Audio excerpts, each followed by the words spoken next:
Okay, I couldn't help myself.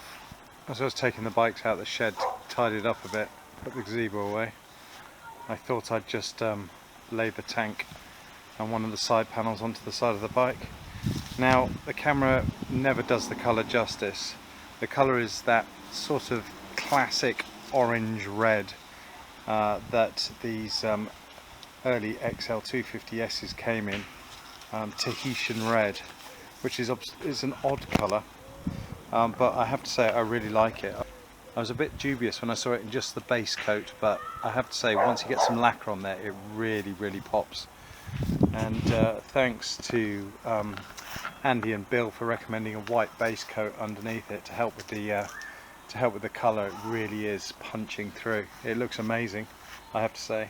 I do have to work on the finish of the clear coat. The clear coat just needs a bit of attention. As it is, it's a little bit on the rough side, so a bit of wet and drying and polishing and that should come up nicely.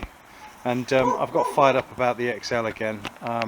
It sat in the corner of the shed languishing, but now that I see it with the colour of the tank on, I'm excited for it again. So I'm going to give it a week or two to let the gloss coat harden up, and then we'll get to making that polishy. Hello Maggie, where are you? Keeping the garden safe from the dogs. You're saying hello Maggie? You're going to claw his eyes out again? No. Lay on.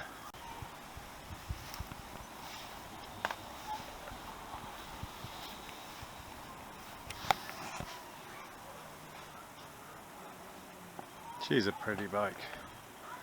I do like the little CB. She's gorgeous. And little Susie, the FZ50.